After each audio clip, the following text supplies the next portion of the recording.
Σας χαιρετώ και πάλι σήμερα εδώ στο Ινστιτούτο.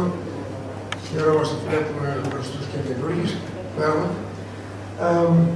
Σήμερα έχουμε τον κύριο Κεσάριο, τον κύριο Γιώργο Κεσάριο, που είναι γνωστός αναλυτής, γράφει στο Capital.gr και αλλού. Και ο οποίος συνήθως έχει ρίξει και ελεύθερες ιδέες και από την αρθογραφία, τώρα και από τις εδώ παρεμβάσεις σε διάφορες εκδηλώσεις που έχουμε κάνει. Έχουμε εμπειρία από την πρωτότυπη σκέψη του. Και αυτό που έχει ιδιαίτερο ενδιαφέρον είναι ότι και η σημερινή του παρουσίαση έχει να πει κάτι τελείως καινούργιο. Μια καινούργια, μια ρηξικέλευθερη πρόταση για την διεξόδου της Ευρώπης από το αδιέξοδο. Τώρα, αν θα τον ακούσει η Μέρκελ, δεν ξέρω, εξαρτάται. Πάντως είναι ενδιαφέρον, ζούμε περίεργες μέρες, νομίζω κανείς δεν έχει ιδιαίτερο κέφι. Μάλιστα σήμερα πήρε ένα μήνυμα και λέει ότι ο μόνος τρόπος να αντιδράσουμε στα χάλια των ημερών είναι να ακούμε το τραγούδι των Monty Pythons που λέει να βλέπεις την καλή πλευρά της ζωής και έχει τους τύπους πάνω στο σταυρό, τον Χριστό στη μέση και να τραγουδάνε όλοι μαζί, όλοι σταυρωμένοι, ότι θα πάει καλύτερα η μέρα και η προοπτική. Ελπίζω να μην φτάσουμε μέχρι το σταυρό, αλλά είμαστε αρκετά κοντά. Ο κ. Κεσάριος, όπως συνηθίζουμε εδώ στο Ινστιτούτο, θα μου μιλήσει για κάνα 20 ώρα περίπου και στη συνέχεια θα διευθύνει ο ίδιος τη συζήτηση που θα ακολουθήσει. Υπολογίζουμε συνήθως γύρω στις 9 παρά να έχουμε ολοκληρώσει. Συνηθίζουμε να είμαστε σύντομοι και να μην κρατάμε πάρα πολύ. Απλώς για όσους από εσάς δεν είσαστε στο mailing list, παίρνετε δηλαδή τις ειδοποιήσεις μας, τις προσκλήσεις, τα κείμενά μας, όπως επίσης και τις περιλήψεις των εκδηλώσεων, και κάνουμε και αυτό. Και τα στέλνουμε όλα με email. Αν θέλετε μπορείτε να συμπληρώσετε μέσα στο γραφείο, από τους καφέδες, ένα χαρτί μπορείτε να γράψετε το mail σας για να σας βάλουμε στο mailing list. Απλώς θα σας πω ότι η επόμενη εκδήλωσή μας θα είναι στις 8 Δεκεμβρίου, αν δεν κάνω λάθος είναι Πέμπτη. Θα μιλήσει ο επίτιμος καθηγητής αυτόν ο κύριος Γιώργος Πίτρος με θέμα η πρόκληση της παγκοσμιοποίησης. Νομίζω και είναι αρκετά επίκαιρο θέμα. Κύριε Κεσάριο, παρακαλώ.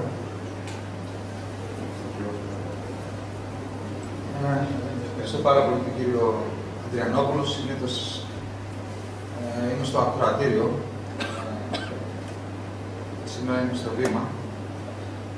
Θα ήθελα να τον ευχαριστήσω για την ευκαιρία που μου δίνει να σας πω μια διαφορετική άποψη τέλος πάντων από αυτή που ακούμε τα 2 χρόνια. Και βεβαίως ευχαριστώ σε όλους που ήρθατε να με δείτε και ελπίζω η παρουσίαση να είναι ενδιαφέρον και βεβαίως η συζήτηση που θα ακολουθήσει. Λοιπόν, το ευρωπαϊκό πρόβλημα, ακούγουμε καλά νομίζω, το ευρωπαϊκό πρόβλημα έχει κυρίως 2 πτυχές.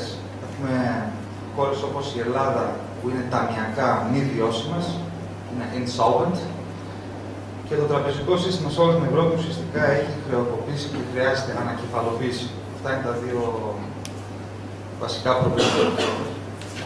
Δυστυχώς εμάς, ούτε το ένα ούτε το άλλο θα αντιμετωπιστεί με τις πολιτικές που τέλος πάντων θέλει να προωθήσει η Ευρώπη. Λόγω της μόχλευσης στο σύστημα, παραδοσιακές μεθόδους αντιμετώπισης των τωρινών προβλημάτων μπορεί να ληφθούν μόνο με μη συμβατικές πολιτικές. Τώρα, μη συμβατικές ενδεχομένως μπορεί να σημαίνει και να αλλάξουμε ορισμένους κανόνες, αλλά κυρίως αντιλήψεις για το πώς πρέπει να κάνουμε ορισμένα πράγματα. Συνήθως χρησιμοποιώ μια φράση που λέγεται η δημιουργική λογιστική της Κεντρικής Τράπεζας. Έχουμε φτάσει στο σημείο που μόνο με την δημιουργική λογιστική της Κεντρικής Τράπεζας μπορούμε να βγούμε από το σημερινό αδιέξοδο. Τόσο για την Ελλάδα όσο και για την Ευρώπη στο σύνολο. Αυτή η παρουσίαση που θα σας δείξω σήμερα και το σχέδιο τέλος πάντων που θα σας δείξω είναι ένας μόνος τρόπος. Υπάρχουν δεκάδες, εκατοντάδες διαφορετικές λύσεις πάνω στο ίδιο θέμα. Variation on a theme δηλαδή. Ή τέλος πάντων απεριόριστες. Αυτό που θα δείτε σήμερα περιορίζεται μόνο από τη φαντασία κάποιου του να κάνει χρήση αυτών των εργαλείων.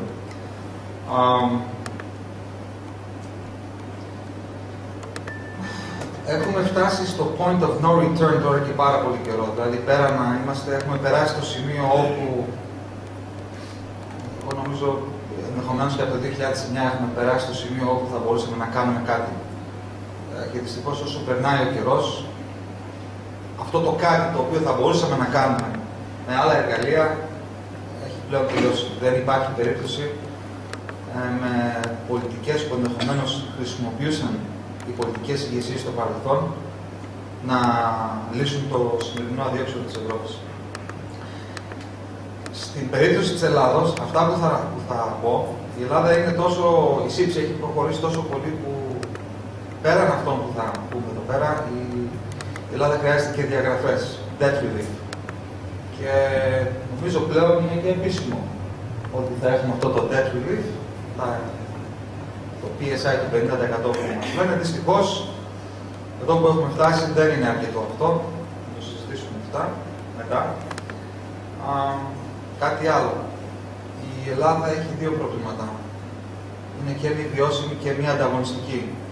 Αυτά που θα σας παρουσιάσω απόψε έχουν μόνο σχέση με την βιωσιμότητα. Το κομμάτι της ανταγωνιστικότητας, ο κ. Ανδριανόπουλος λέει πράγματα χρόνια, είναι πολύ πιο ειδικός. Δεν θα αναφερθώ καθόλου σε αυτά. Αναφέρομαι καθαρά στο κομμάτι της βιωσιμότητας, το οποίο βεβαίως σε πολύ μεγάλο βαθμό έχει να κάνει με financial engineering και, όπως είπα, δημιουργική λογιστική. Να εξηγήσουμε, γιατί πάρα πολλοί ακόμα δεν μπορούν να καταλάβουν τι έχει γίνει στην Ελλάδα και γενικότερα στην Ευρώπη. Παρομοιάζουν κατά καιρούς, έχουμε ένα margin account. Margin account, ξέρετε την όλη φαντάζομαι, είναι ένας χρηματιστηριακός λογαριασμός όπου μπορούμε να παίρνουμε margin. Λοιπόν, φανταστείτε τώρα ότι έχουμε 100 ευρώ δικά μας λεφτά και έχουμε δανειστεί άλλα 100, 200, 300, 500.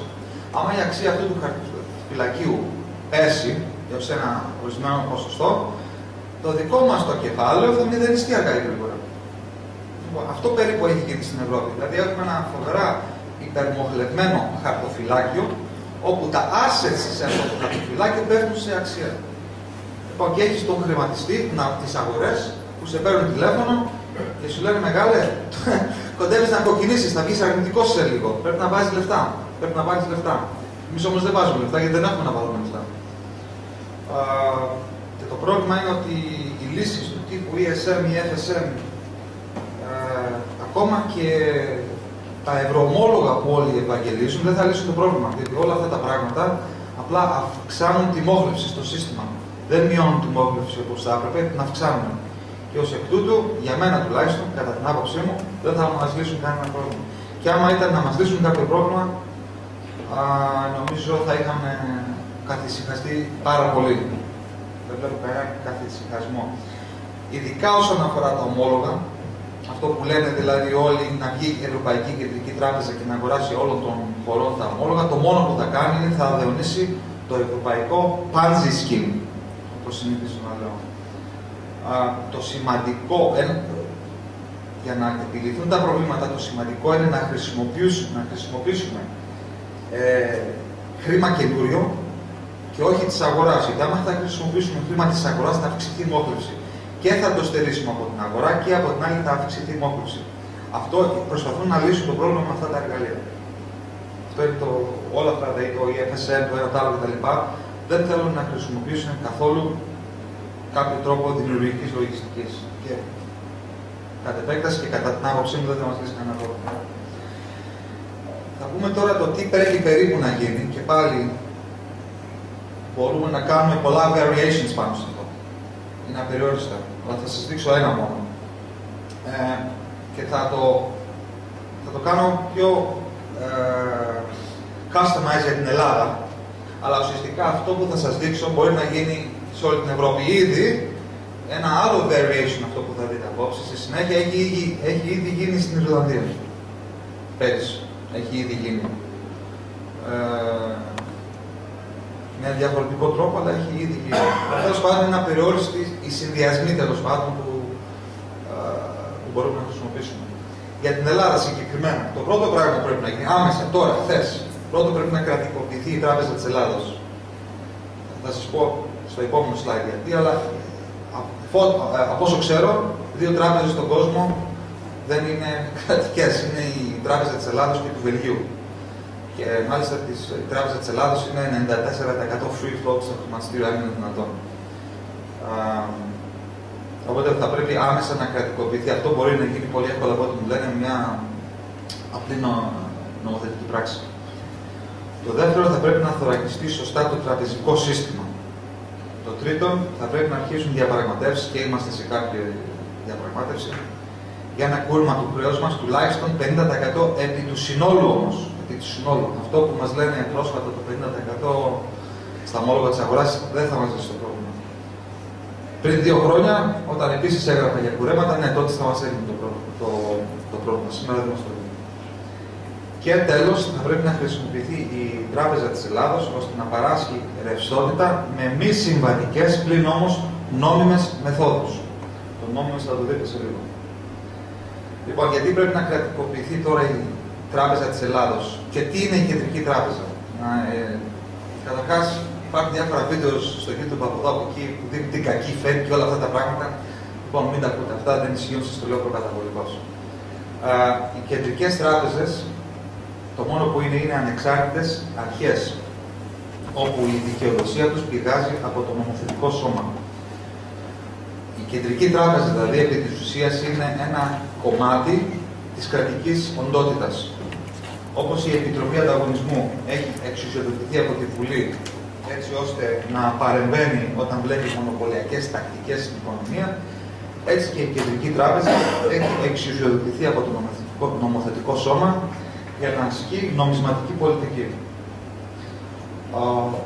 Ως εκ τούτου αποτελεί ένα κομμάτι του κράτους η Κεντρική Τράπεζα, τίποτα λιγότερο, τίποτα περισσότερο. Τώρα για κάποιον που δεν το ξέρει, και αυτό έχει σχέση με το πριν, γιατί θα πρέπει να κρατικοποιηθεί η Τράπεζα της Ελλάδας άμεσα, είναι ότι τα όποια κέρδη κάνει η όποια Κεντρική Τράπεζα επιστρέφουν στο τέλος της χρονιάς στο Ταμείο του Υπουργείου Οικονομικών της χώρας αυτής. Δεν ξέρω πώς το ξέρετε αυτό, αλλά αυτό ουσιαστικά γίνεται. Και αν θέλουμε να η Fed βεβαίως είναι η καλύτερη κεντρική τράπεζα του κόσμου, και αν κοιτάξουμε το τι κέρδη έχει αποφέρει για το Αμερικανικό Υπουργείο Οικονομικών τα 3 τελευταία χρόνια, νομίζω, αν θυμάμαι καλά, περίπου πριν 3 χρόνια ήταν 40 δισεκατομμύρια δολάρια, μετά πήγαν στα 60, νομίζω πέρυσι ήταν 70-72 δισεκατομμύρια δολάρια κέρδη από τα διάφορα open market operations που έκανε η Fed και επέστρεψαν στο Υπουργείο Οικονομικών των ΗΠΑ. Οπότε, επειδή όλα αυτά που λέω στη συνέχεια θα αποφέρουν κέρδος για την Κεντρική Τράπεζα, καλό είναι η Κεντρική Τράπεζα της Ελλάδος, για να μην υπάρχει κάποιο νομικό κόλλημα μεταγενέστερα, να κρατικοποιηθεί από τώρα για να τελειώνει η υπόθεση. Έτσι κι αλλιώς, νομίζω είναι κάπως ρεζίλη μια Κεντρική Τράπεζα να διαπραγματεύεται στο χρηματιστήριο. Δηλαδή, τον όρο καπιταλισμό τον έχουμε, εμείς τουλάχιστον Έλληνες, τον έχουμε ξεφτυλίσει τελείως. Δηλαδή, το παρακάναμε, να το πούμε έτσι. Θα σας κάνω τώρα μια εισαγωγή στο τι σημαίνει Lombard lending, διότι αυτό θα έχει σχέση με να καταλάβετε τη συνέχεια. Οι Λομβαρδοί λοιπόν μας λέει η ιστορία ότι έχουν καταγωγή, είναι γερμανικές και σκανδιναβικές ρίζες, όπου περίπου το 5ο αιώνα μετά Χριστού κατέκτησαν την Βυζαντινή Ιταλία, από όπου προέρχεται και η ονομασία της σημερινής Λομβαρδίας. Στο Μεσαίωνα το όνομα Lombard ήταν συνώνυμο με τον όρο ενεχειροδανιστή. Διότι είχαν αναπτύξει, αυτοί ήταν χρυσοχόοι όπως καταλαβαίνετε, και όλοι οι χρυσοχόοι ακόμα και σήμερα τι κάνουν, αγοράζουν και πουλάνε χρυσό. Βεβαίως πάντα το κάνουν με ενέχειρο, οι σημερινοί ενεχειροδανιστές. Κατά το 1500 περίπου, πάρα πολλοί από αυτούς, δεν ξέρω ακριβώς με ποιο τρόπο, μετακόμισαν στο Λονδίνο και ο βασιλιάς εκεί πέρα, δεν θυμάμαι πώς τον λένε, τους έδωσε ένα κομμάτι γης, όπου το ονόμασαν ακόμα και σήμερα Lombard Street. Και σήμερα βεβαίως το μεγαλύτερο ενεχειροδανιστήριο του κόσμου είναι ακόμα εκεί. Ποιο είναι το μεγαλύτερο ενεχειροδανιστήριο του κόσμου? Ξέρετε, μάλλον το δεύτερο μεγαλύτερο. Η Τράπεζα της Αγγλίας είναι εκεί πέρα στην γωνία, στο Lombard Street. Λοιπόν, από τότε έχει μείνει. Δηλαδή είχαν μετακομίσει αυτοί τότε, ήταν οι χρυσοχόοι, οι ενεχειροδανιστές, Σήμερα έχει μείνει αυτό.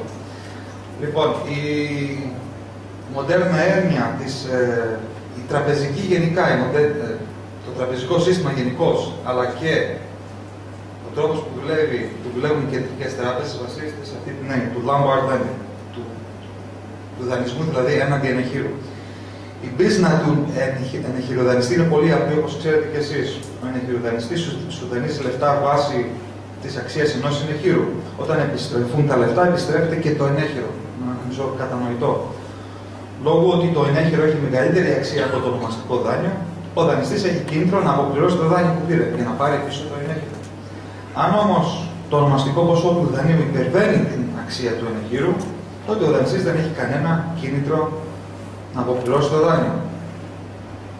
Παράδειγμα, άμα εσείς έχετε πάρει ένα στεγαστικό δάνειο πριν από 3 χρόνια για ένα σπίτι και σήμερα τότε 300.000 και πήρατε ένα δάνειο 300.000 και σήμερα το σπίτι κάνει 200.000, πρώτον δεν έχετε κανένα κίνητρο να αποπληρώσετε το δάνειο, διότι μάλλον δεν έχετε κάνει build-up equity καθόλου, δεν έχετε μείωση το δάνειο καθόλου ή ελάχιστα.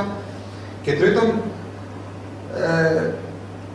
και δεν έχετε κίνητρο και θα πρέπει να είστε στη χαζή να το πληρώσετε. Εγώ τουλάχιστον θα το παρατούσα και θα έλεγα στην τράπεζα, πάρ' το σπίτι σου πίσω. Όπως καταλαβαίνουμε, αυτό σημαίνει ότι το τραπεζικό σύστημα θα πάρει πάρα πολύ μεγάλες καλούσεις από αυτό το πράγμα. Γιατί τα ενέχειρα που έχουμε δώσει, τα δάνεια επί ενεχείρου που έχουν δώσει οι ευρωπαϊκές τράπεζες, εντάξει, το δάνειο αυτό αξίζει πολύ περισσότερο από ό,τι αξίζει το ενέχειρο τώρα. Δεν υπάρχει τρόπος να αποφύγουν τις χασούρες. Δεν είναι μόνο στην Ισπανία, είναι και στην Ελλάδα, είναι και παντού. Όταν εσύ σαν τραπεζίτης δεν υπολογίσεις σωστά ποιον δανείζεις και πόσα λεφτά δίνεις έναντι αυτού του ενεχείρου, στην προκειμένη περίπτωση, ας πούμε, ένα στεγαστικό δάνειο, τότε αργά ή γρήγορα, αν γυρίσουν τα πράγματα εναντίον σου, θα πάρεις χασούρα. Και το πρόβλημα ακριβώς είναι ότι στην Ευρώπη οι τράπεζες δεν υπολόγισαν σωστά. Δάνεισαν την Ελλάδα, αλλά και η Γερμανία, με επιτόκια Γερμανίας. Δεν υπολόγισαν σωστά.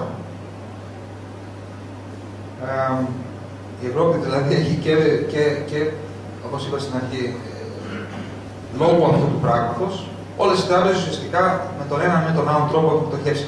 Αν δηλαδή κάνουμε mark to market τα πάντα στην Ευρώπη, όλες οι τράπεζες είναι πτωχευμένες. Και τα μισά κράτη είναι μη βιώσιμα και το τραπεζικό σύστημα είναι μη βιώσιμο. Όσο και παράξενο και αν ακούγεται, η λύση, μάλλον ένας τρόπος προσέγγισης για να λυθούν αυτά τα προβλήματα, τα οποία θα το δείτε σε μερικά slides ακόμα, είναι πρέπει να καεί κεφάλαιο. Όταν εννοούμε πρέπει να καεί κεφάλαιο, πρέπει να πάρθουν χασούρες. Δεν γίνεται διαφορετικά. Είναι κάτι που και εγώ και πάρα πολλοί άλλοι λέμε τώρα αρκετά χρόνια και δυστυχώς είναι κάτι το οποίο η Ευρώπη δεν θέλει να ακούσει.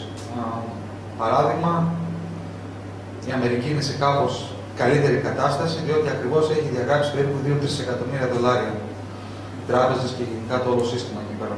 Στην Ευρώπη δεν έχει γίνει σχεδόν τίποτα. Στην Ευρώπη λοιπόν, το πρώτο πράγμα είναι ότι θα πρέπει οι θεσμικοί επενδυτές να πάρουν τις χασούρες τους. Πρέπει να διαγράψουν ομόλογα και δάνεια από τα βιβλία τους. Το δεύτερο, θα πρέπει οπωσδήποτε να ανακεφαλοποιηθεί το τραπεζικό σύστημα. Δεν υπάρχει τρόπος αυτό να το αποφύγουμε. Οι διαγραφές χρέους θα πρέπει να καταλάβουν που τρομάζει τόσους πολλούς στην Ελλάδα, γιατί νομίζω έχει γίνει πολύ μεγάλη πλήση εγκεφάλου σχετικά με το κούρεμα, ειδικά από τις πολιτικές ηγεσίες, ουσιαστικά αποφορτίζουν το σύστημα, δηλαδή μειώνουν τη μόχλευση. Αυτό κάνουν οι διαγραφές. Οι διαγραφές γίνονται συνέχεια, δεν είναι κάτι που ούτε πρωτάκοστο, γίνεται συνέχεια γίνονται. Αποφορτίζουν το σύστημα, μειώνουν τη μόχλευση. Και βεβαίως ωφελούνται οι πολίτες. Πρέπει να καταλάβουμε, όταν διαγράφεται κάτι, η ρευστότητα η οποία έχει μπει στο monetary base μένει εκεί πέρα. Δεν χρειάζεται να αντιστρέψει μια συναλλαγή. Δεν χρειάζεται να κλείσει ένα δάνειο. Οπότε, κατά έναν τρόπο, ωφελούνται οι πολίτες. Και αυτό πάλι δεν ξέρω γιατί υπάρχει τόση μεγάλη, τέλος πάντων, στη χώρα μας εχθρότητα έναντι του κουρέματος. Μάλλον υπήρχε, ενδεχομένως τώρα νομίζω έχουν αρχίσει η πολιτική και καταλαβαίνουν ότι δεν είναι το τέλος του κόσμου ένα κούρημα και τώρα οι Έλληνες πολιτικοί θέλουν παραπάνω. Το οποίο είναι καλό, έστω αργά παρά ποτέ, κάτι μαθαίνεις. Ενδεικτικό είναι το 1953, γι' αυτό δεν το ήξερα. Εγώ αυτό το έμαθα διαβάζοντας το Spiegel. Το 95% των χρεών της Γερμανίας είχαν διαγραφεί. 95%. Γιατί ήξεραν οι Αμερικάνοι ότι δεν έχουν τη δυνατότητα να τα πληρώσουν. Και επέμεναν, είμαι σίγουρος οι Γάλλοι βεβαίως δεν τα θέλανε, όπως οι Γάλλοι υποθετέμενοι σε εισαγωγικά φίλοι μας, όπως και τώρα δεν θέλουν να γράφουν τα ελληνικά δάνεια. Οι Γάλλοι είναι αυτοί που εμπόδισαν το 2010, αρχές 2010, να γίνει αναδιάρθρωση τότε όπως θα έχει γίνει. Και αυτό νομίζω θα το δείξει η ιστορία. Λοιπόν, το 1953 είχαν διαγραφεί ουσιαστικά όλα τα χρέη της Γερμανίας. Άμα δεν είχαν διαγραφεί αυτά τα χρέη, δεν υπήρχε περίπτωση η Γερμανία να μπορεί να αναπτυχθεί. Δεν μπορεί να αναπτυχθεί. Καμία χώρα δεν μπορεί να αναπτυχθεί όταν προσέχει 100% του χρέους. Δεν υπάρχει περίπτωση. Δεν υπάρχουν περιθώρια δηλαδή μόχλευσης για να μπορεί να αναπτυχθεί. Η λύση για την Ελλάδα. Όπως είπα, το πρώτο πράγμα θα πρέπει να γίνει ταμιακά βιώσιμη. Έχουμε σχέση με αυτά που είπα πριν και αυτά που θα δείξουμε μετά. Και που σημαίνει διαγραφές χρέους, επί των ομολόγων και ανακεφαλοποίηση των τραπεζών. Το δεύτερο κομμάτι που είπα είναι το δεύτερο πρόβλημά μας ότι θα πρέπει να γίνουμε ανταγωνιστικοί, αλλά όπως είπα, το τι πρέπει να κάνουμε για να γίνουμε ανταγωνιστικοί δεν είναι αυτό το θέμα, αλλά αυτό που όμως θα ήθελα να πω είναι ότι το μνημόνιο δεν δίνει λύσεις για την ανταγωνιστικότητα ούτε για την βιωσιμότητα. Αυτό είναι το κακό. Πλην όμως, και εγώ και πάρα πολλοί άλλοι, εγώ για άλλους λόγους τέλος πάντων, εγώ ήμουνα υπέρ να ακολουθήσουμε πάρα πολλές από τις συνταγές του μνημονίου, μόνο και μόνο διότι θα ανάγκαζε την κρατική μηχανή να βάλει μια τάξη, έστω αυτή. Άσχετα δεν έλυνε ούτε το πρόβλημα της βιωσιμότητας, ούτε το πρόβλημα των τραπεζών, ούτε τίποτα. Αυτά. Λοιπόν, ακόμα και αυτό το σχέδιο που θα σας πω σήμερα, το ερώτημα είναι, θα μας λύσει όλα τα προβλήματα? Η απάντηση είναι όχι, διότι όπως έχουμε πει, θα εξακολουθούμε να έχουμε πρωτογενές έλλειμμα και τέλος πάντων του χρόνου υποτίθεται θα έχουμε κάποιο πρωτογενές πρόβλημα. Το πρόβλημα της ανταγωνιστικότητας επίσης δεν θα μας το λύσει αυτό το σχέδιο. Απαιτούν άλλες συνταγές. Ο κύριος Ανδριανόπουλος είναι πιο ειδικός σε αυτά. Και κάτι άλλο θα πω. Αυτό που θα δείτε σε λίγο είναι κάτι που έχω επινοήσει περίπου ένα χρόνο τώρα. Είναι από τότε που όταν όλοι ανακαλύψαμε τι έκανε η Ιρλανδία και συνειδητοποιήσαμε το τι μπορούσε να γίνει όταν άρχισαν να ψάχνουν την νομοθεσία κτλ. Τότε περίπου άρχισα να το βάζω αυτό σε κάποια σκέψη. Συμπτωματικά όμως είναι ακριβώς επί της ουσίας το ίδιο πράγμα με το ΤΚΣ, το Ταμείο Χρηματοπιστωτικής Σταθερότητας. Δεν είναι ότι ήμουν τίποτα έξυπνος ή αυτή, αλλά το μοντέλο βασικά είναι ίδιο. Το έχουν κάνει και οι Αμερικάνοι, έχουν επαναλάβει κάποιο παρόμοιο δεκαετία του 80 στο SNL scandal, κάποιο παρόμοιο σχέδιο τύπου ΤΚΣ είχε γίνει και τότε και τα λοιπά. Οπότε η συνταγή βασικά είναι πολύ απλή.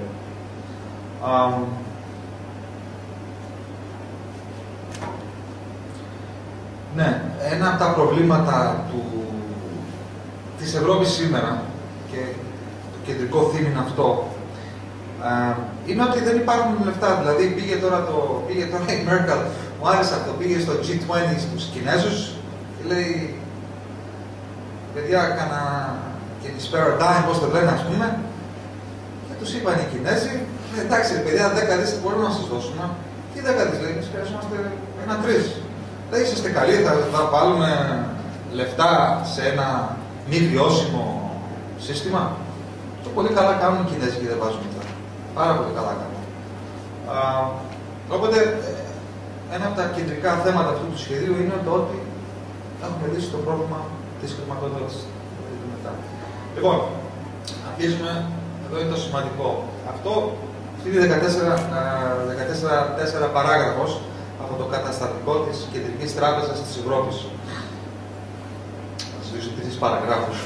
Είναι το νομιμοποιητικό κομμάτι των όσων θα ακολουθήσουν, θα σας πω. Λοιπόν, Λέει εδώ πέρα τώρα, national central banks may perform functions other than those specified in this statute unless, λέει, the government council finds by a majority of 2/3 of the vote cast that these interfere with the objectives that ουσιαστικά λέει, κοιτάξτε να δείτε,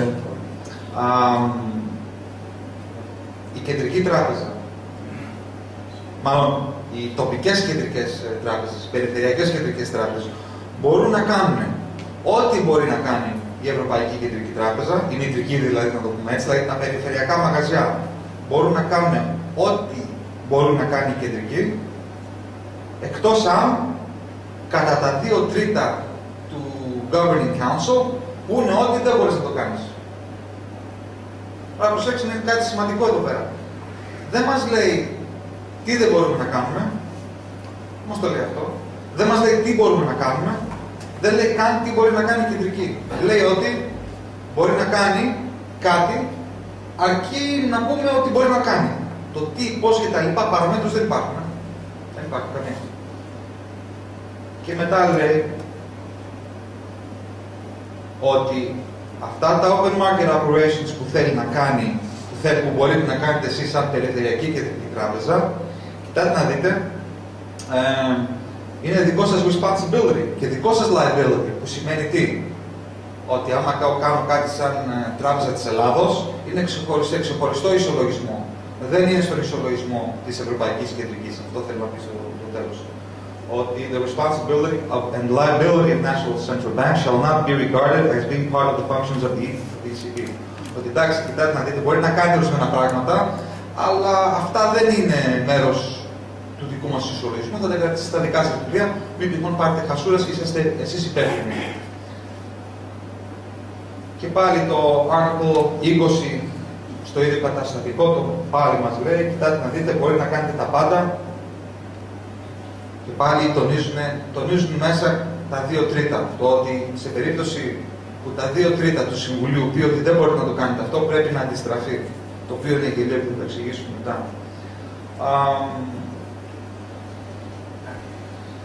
Το άρθρο 23 μας λέει περίπου τι μπορούμε να κάνουμε, μας λέει τι σχέσεις μπορούμε να συνάψουμε και σαν Ευρωπαϊκή Κεντρική και σαν Περιφερειακή Τράπεζα, τι μπορούμε να κάνουμε, μας λέει περίπου. Ουσιαστικά μας λέει μπορούμε να έχουμε σχέσεις με κεντρικές τράπεζες σε άλλα κράτη, με διεθνείς οργανισμούς. Μπορούμε να αγοράσουμε spot, foreign exchange assets, metals, διάφορα assets, σαν κεντρική τράπεζα. Δηλαδή, εγώ σαν και τράπεζα της Ελλάδας μπορώ να κάνω πάρα πολλά πράγματα. Μπορώ, λέει, hold and manage assets, blah blah blah, shall include securities and all other assets in the currency of any country or units. Δηλαδή, ουσιαστικά, η τράπεζα της Ελλάδος, με βάση τις οδηγίες, το καταστατικό της Ευρωπαϊκής Κεντρικής Τράπεζας, αν θέλει, έχει μια πληθώρα εργαλείων στα χέρια της. Μπορεί να κάνει πάρα πολλά πράγματα. Πάρα πολλά πράγματα. Σχεδόν απεριόριστα. Δηλαδή, μπορεί ακόμα να κάνει πράγματα που έλεγε ο Μπεν Μπερνάκη το Δεκέμβριο του 2002, που έλεγε γιατί δεν μπορεί να γίνει αποπληθωρισμός. Αν διαβάσετε το τι έλεγε ο Μπερνάκη τότε. Λοιπόν, περίπου, θα μπορεί να κάνει. Λοιπόν, ας δούμε τώρα τι ακριβώς όλα αυτά που σας είπα, πώς δουλεύει το σύστημα.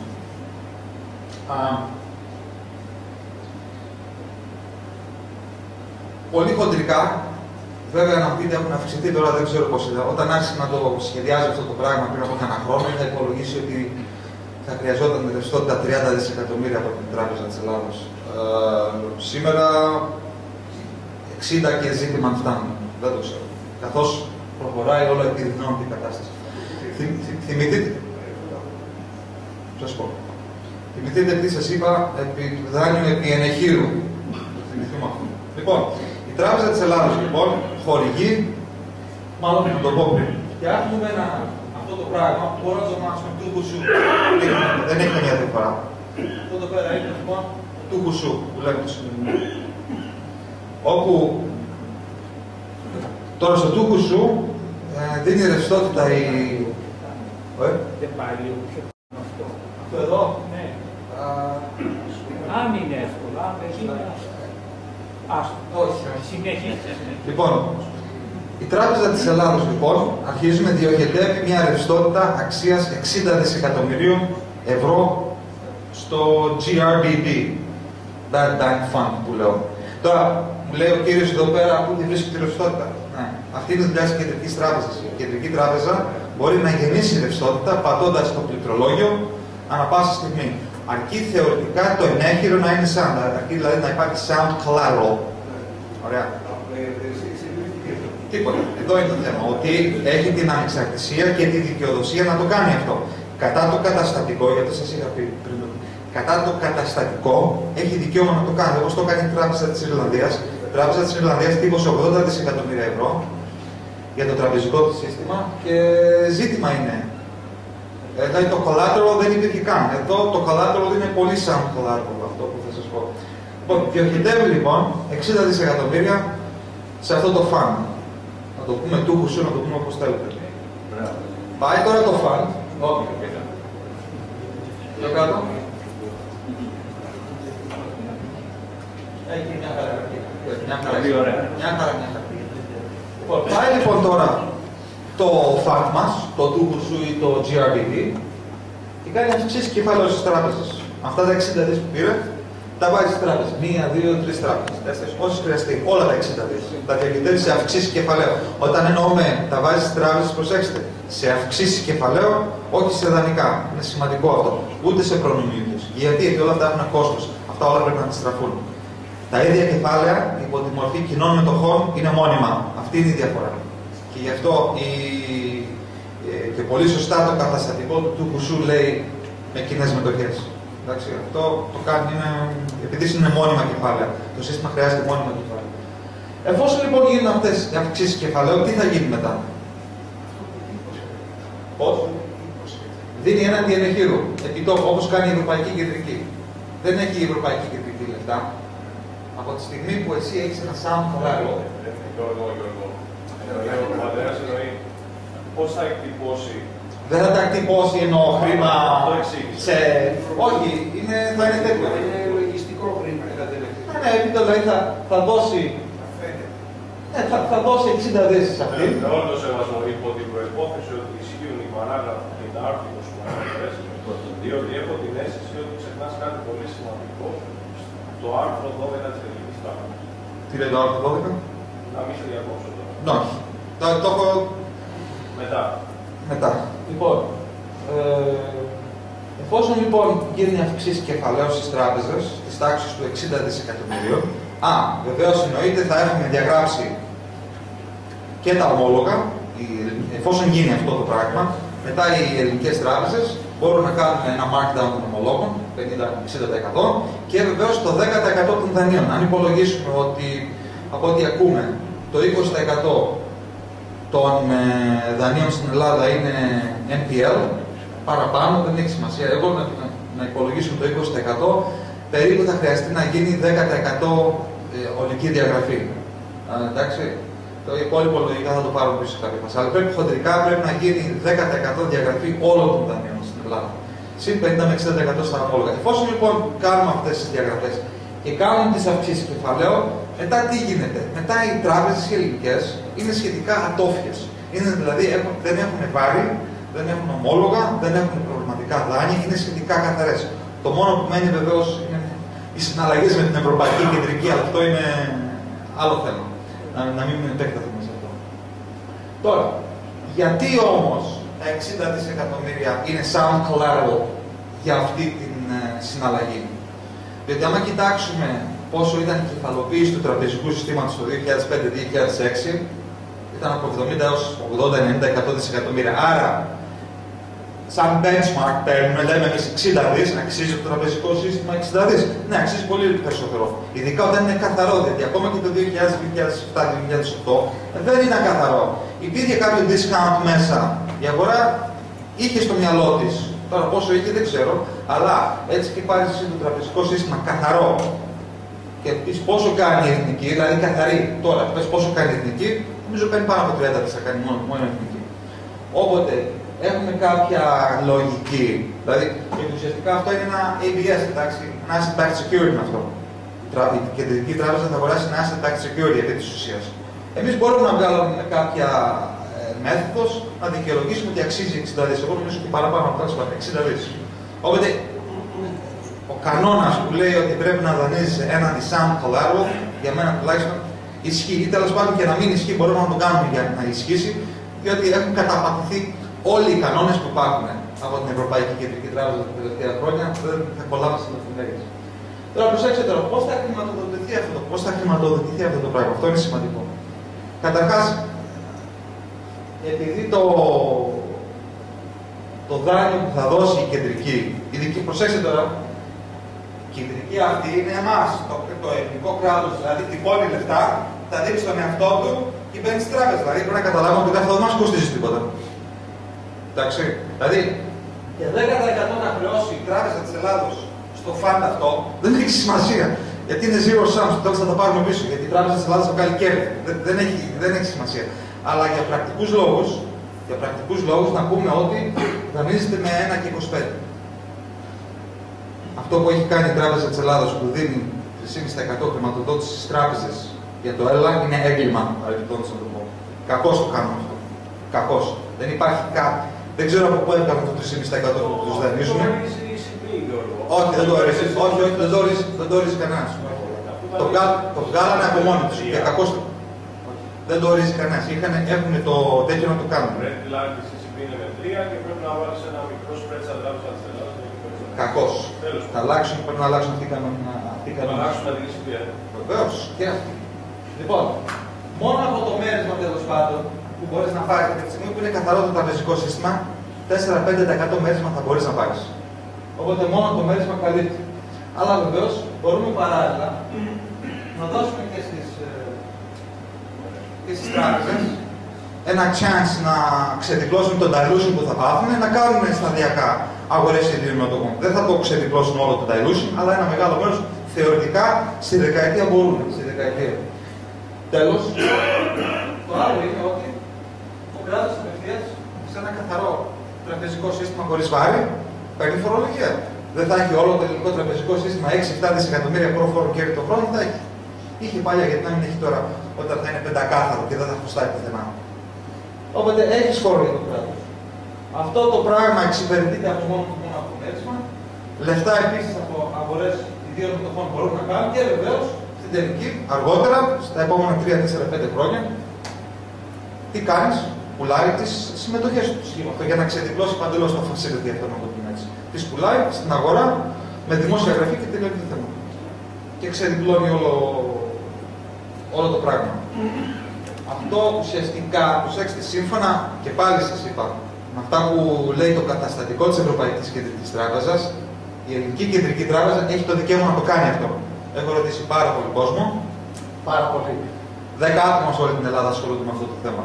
Το νομικό κομμάτι. Που έχω μιλήσει με 2-3 από αυτούς και έχουν συμφωνήσει μαζί μου ότι θεωρητικά μπορεί να γίνει. Τώρα που κολλάει, δεν θα να κάνω καθόλου speculation σε αυτό.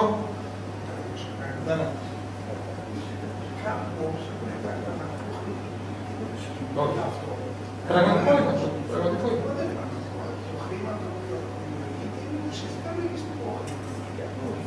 Όλο λογιστικό είναι. Δεν μπορεί να τυπώσεις. Όλοι συμφωνικά. Όχι, κάτσε κάτι, ένα άλλο. Κάπου όμως πρέπει να είναι πραγματικό χρήμα. Το χρήμα, ναι. Το κράτος δεν είναι φόρο. Βεβαίως. Δεν είναι χρήμα. Το κράτος με μισθού, δεν είναι χρήμα. Βεβαίως. Ωραία, λοιπόν, όταν εσύ κάνεις διαγραφές, όταν εσύ κάνεις τις διαγραφές που απαιτούνται στις τράπεζες και καθαρίζουν οι ισολογισμοί της, εντάξει, και βάζεις αυτά τα 60 δις μέσα εκεί παραπάνω, δεν έχει σημασία. Από εκεί και πέρα, η τράπεζα μπορεί να δανείζει. Η τράπεζα δεν είναι ανάγκη από τη στιγμή που μπορεί και πρόσεξε, τώρα γιατί δεν μπορεί να δανείσει η τράπεζα, διότι υπάρχουν τα πάντα καμπανάκια. Δεν μπορεί. Όταν θα καθαρίσει, θα μπορεί. Φυσικά είναι. Μα όταν δεν θα έχεις αυτά τα καμπανάκια όμως, τι θέλει. Όχι, δεν θα σβήσεις όλα, θα σβήσεις τα προβληματικά. Το κυριότερο είναι τα βόλογα. Τα κυριότερα είναι τα βόλογα. Τα διαγράφεις. Είναι αυτά που σβήνουν. Είναι πραγματικά χρέη. Ωραία, πάρε λίγο το μικρόφωνο, γιατί είναι σημαντική παρατήρηση. λέω, όταν σβήνεις, πόσα σβήνεις, δεν έχει σημασία. Είναι πραγματικά χρέη. Βεβαίως. Είναι χρέη τα οποία υπάρχουν σε πραγματικό χρήμα και τα χρωστάς κάπου. Βεβαίως. Όταν λοιπόν τα σβήνεις εσύ από τις τράπεζες, κάποιος τα χάνει. Και αυτό Η τράπεζα το κάνει. Δεν τα κάνει. Κάποιος θα κερδίσει. Κάποιος κερδίσει και κάποιος χάνει. Δεν υπάρχει ποτέ ένας. Τράπεζα δεν χάνει. Λοιπόν, εδώ μιλάμε λοιπόν για κάποια αναμόχλευση, όπως λες. Όχι, απομόχλευση. Απομόχλευση. Αλλά εδώ υπάρχει ένα ζήτημα. Δηλαδή κάποια λεφτά εξαφανίζονται. Πώς εξαφανίζονται, δεν μπορεί να εξαφανίζονται. Δεν εξαφανίζονται. Προσέξτε. Μην βλέπουμε το monetary base με τους ισολογισμούς. Είναι δύο διαφορετικά πράγματα. Ωραία, ναι. Κάποιος έχει προσδοκία να πάρει κάτι. Και εσύ του λες, κύριε, εγώ δεν το παίρνεις. Ωραία, αυτός δεν έχει επιπτώσεις στη συνέχεια, γιατί αυτός που προσδοκά να πάρει κάτι, με βάση αυτό που προσδοκά να πάρει, έχει ανοιχτεί σε άλλες πράξεις, σε άλλες υποχρεώσεις, σε άλλους λογαριασμούς. Όταν λοιπόν εσύ του λες, αυτό δεν θα το πάρεις, αυτός πρέπει να σβήσει κάποια άλλη. Κάποια άλλη δημιουργεί ένα. Οι φασιώσεις που θα πάρουν οι τράπεζες είναι διότι δεν μπορούν να τα εισπράξουν αυτά τα λεφτά. Δεν είναι ότι χαρίζουμε κάπου λεφτά. Είναι δηλαδή πρέπει να ακολουθούνται οι λογιστικοί κανόνες. Οι λογιστικοί κανόνες είναι ότι όταν εσύ δεν μπορείς να εισπράξεις ένα δάνειο, όταν δηλαδή έχεις δώσει μια βίζα σε κάποιον και αυτός έχει θεσώσει 10.000 ευρώ και έχει εξαφανιστεί, πρέπει να τα διαγράψεις αυτά. Λοιπόν, μιλάμε για τέτοια πράγματα. Οι τράπεζες έχουν δώσει του κόσμου τα δάνεια τα οποία δεν μπορούν να εισπραχθούν. Και μένουν στους ισολογισμούς και κακώς μένουν, διότι πρέπει να ακολουθήσουν τους κανόνες. Οι κανόνες είναι πρέπει να διαγραφούν αυτά. Δεν μπορείς εσύ να έχεις επαόριστο μια απέτηση στον ισολογισμό σου. Έχεις δίκιο, αλλά εξήγησε λίγο. Αυτός που φεσώνει περισσότερο τις τράπεζες, ο μεγαλύτερος επισφαλής, το κράτος. Αυτός είναι που θα αναλάβει να κυκλοφορήσει λογιστικό χρήμα για να εξηγήσει λίγο ότι ρωτάει ο Ανδρέας ο Αγγλανόπουλος πού θα βρεθεί πραγματικό χρήμα να πεις αξιολογικό κεφαλαίο. Η αλήθεια είναι αυτό που λες. Δεν χρειάζεται ρευστότητα. Χρειάζεται πιστώσεις λογιστικά να μεταφραστούν διαμέσω του ΦΑΤ στις μετοχές. Αυτό. Πρέπει να εξηγήσεις λίγο. Κάπου αυτό δεν καταλήξει σε πραγματικό χρήμα. Όχι. Οι φόροι καταλήγουν σε πραγματικό χρήμα. Το κράτος έχει υποχρέωση. Πληρώνει όταν θα δοθεί δάνειο, όταν θα ανοιχτούν καινούριες πιστώσεις, όταν η τράπεζα θα δώσει δάνειο, τότε θα πει. Όταν οι τράπεζες αποφασίσουν να σπρώξουν χρήμα στην αγορά, τότε έχουμε πρόβλημα έβρεσης ρευστότητας. Όταν θα υπάρχουν αναπτυξιακές προοπτικές και θα θέλει η αγορά δάνεια, τότε θα το δεις το πραγματικό χρήμα. Αλλά δεν μπορείς το πραγματικό χρήμα να το βάλεις, να το κατεβάσεις όλο το λαιμό. Πρέπει όλος πρέπει να θέλει ένα δάνειο για να μπορεί να δημιουργηθεί. Αυτό είναι μια λογιστική διαγραφή και μια ανακεφαλαιοποίηση που στέκει.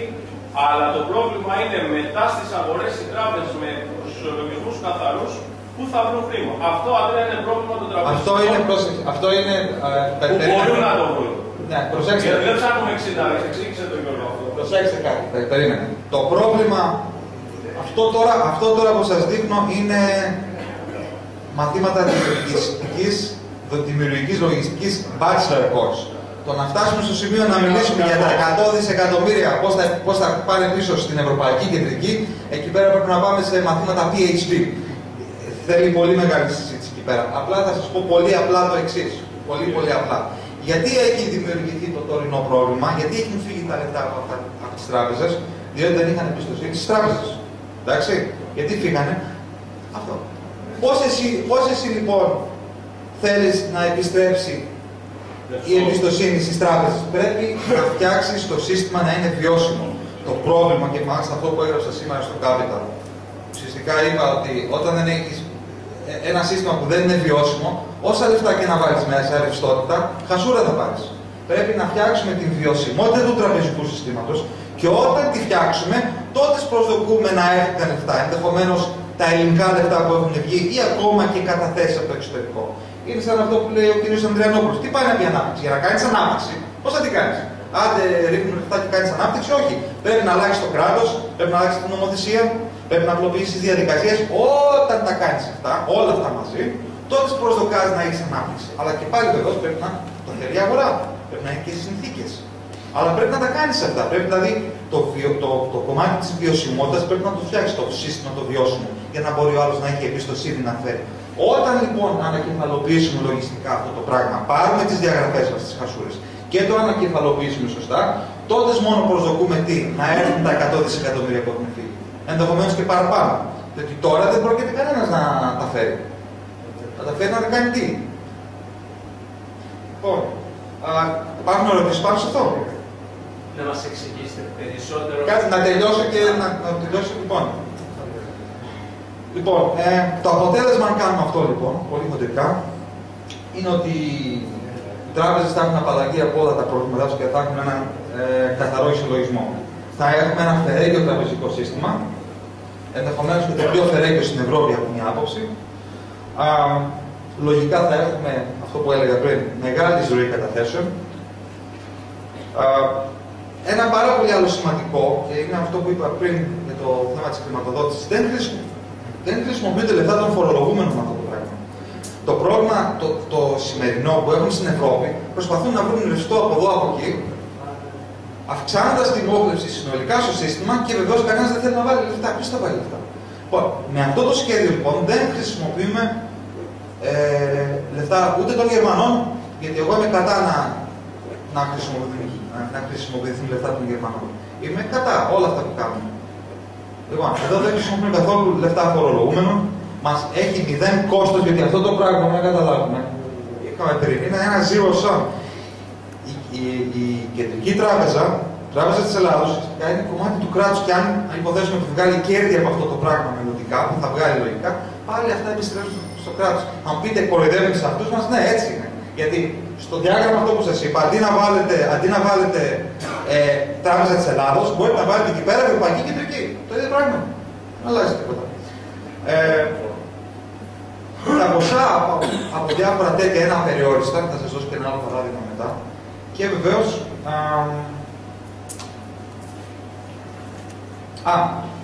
κάτι άλλο σε σχέση με διάφορα άλλα σχέδια.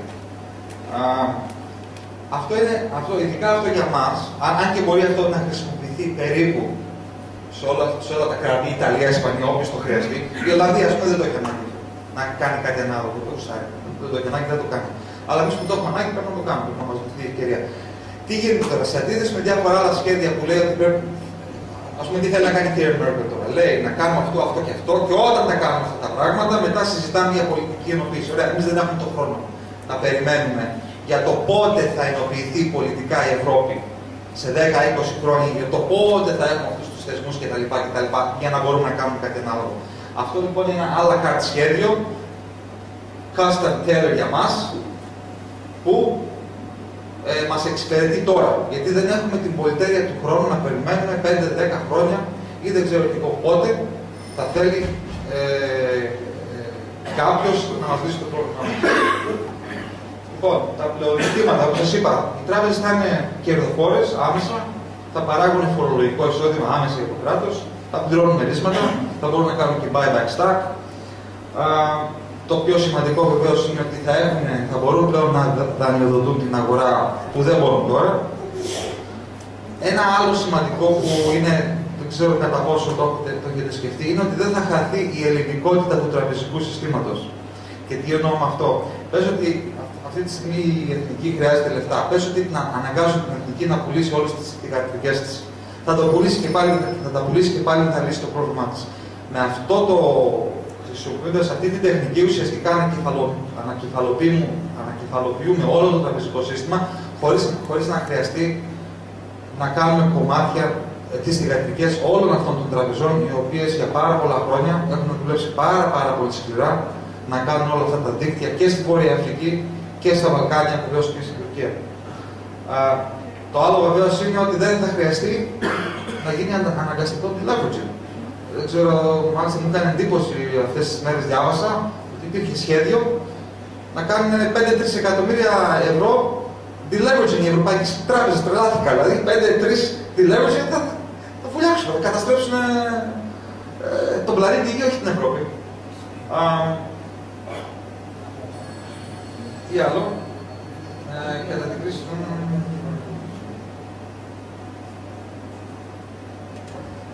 Τα είπαμε αυτά, νομίζω. Ναι, και νομίζω ότι σε βάθος χρόνου αυτό το πράγμα μπορεί να αποφέρει κέρδη. στο κράτος στο σύνολο. Μεταξύ μεταξύ των μερισμάτων, μεταξύ τα buybacks, μεταξύ... Το TARP έγραψε κέρδη στην Αμερική. Το TARP έγραψε. Οι Αμερικάνοι αυτά τα έχουν κάνει, έχουν φτιάξει facilities παρόμοια δεκάδες, πολλά. Και ως όλα έχουν κάνει κέρδη. Βέβαια οι Αμερικάνοι δεν είναι ευρωπαϊκή κεντρική, Fed, αλλά άλλο αυτό, τέλος πάντων.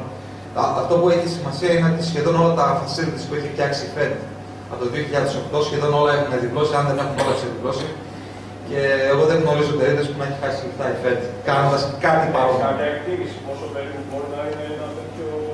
Κέρδη για το κράτος, νομίζω 10 δις τουλάχιστον θα μπορεί να βγάλει το λίγο. Με τα 30 δις έχει υπολογίσει. Με τα 60. Με τα 60. Σε δεκαετία. 42 δις έβγαλε το TARP οι Αμερικανοί στα 485. Α, 400, κέρδη ήταν 40. Άλλο το spread όμως κέρδη στην Αμερική, άλλος.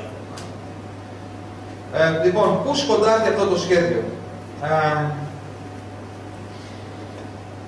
Κατά γενικό κανόνα υπάρχουν πάρα πολλοί που λένε ότι οι κεντρικές τράπεζες πρέπει να παράσχουν ρευστότητα και όχι equity και μόνο σε βιώσιμα σχήματα. Βεβαίως αυτός είναι ο ορισμός. Τα τελευταία 150 χρόνια οι κεντρικές τράπεζες ουσιαστικά παράγουν ρευστότητα, όπως είπαμε πριν που είπαμε για το Lombard lending, εφόσον έχεις sound collateral. Αυτό βεβαίως είναι κατά ο κανόνας. Αλλά αυτό δεν είναι κάποιος νόμος γραμμένος πουθενά. Είναι, θέλετε, αντίληψη, είναι τέλος πάντων αυτό που έχει καλλιεργηθεί μεταξύ των κεντρικών τραπεζών που πρέπει να κάνουμε. Δεν σημαίνει ότι δεν μπορούμε να τα αλλάξουμε αυτό το πράγμα. Κάτι άλλο είναι ότι οι κανόνες με τους οποίους λειτουργούν οι κεντρικές τράπεζες διαμορφώνονται από τις περιστάσεις. Για παράδειγμα, αυτά που είπαμε τώρα από την Ηλία με τα facilities της Fed το 2008. Δεν υπήρχαν πριν 10 χρόνια. Δηλαδή, δημιουργήθηκε ένα πρόβλημα. Ωραία, φτιάχνουμε κάτι για να το επιλύσουμε. Δεν σημαίνει επειδή έχουμε πει κάτι πριν 150 χρόνια, φτιάξαμε, είπε ο Bankifot κάτι, τελείωσε, ακολουθούμε τον Bankifot τι θα πει εφόσον ζωής. Αλλάζουν οι περιστάσεις, αλλάζουν οι καιροί, αλλάζουν οι ανάγκες. Ωραία, πρέπει λοιπόν οι ανάγκες, κατά την άποψή μου, μάλλον το τι μπορεί ή δεν μπορεί να κάνει μια κεντρική τράπεζα, πρέπει βεβαίως αυτό να είναι κάπως ευέλικτο και να έχουμε το δικαίωμα να αλλάζουμε τους κανόνες, αν χρειαστεί. Πάρα πολλοί άλλοι μετά λένε, ξέρεις κάτι, θα δημιουργηθεί πληθωρισμό. Δεν νομίζω να δημιουργηθεί πληθωρισμό από αυτό το πράγμα.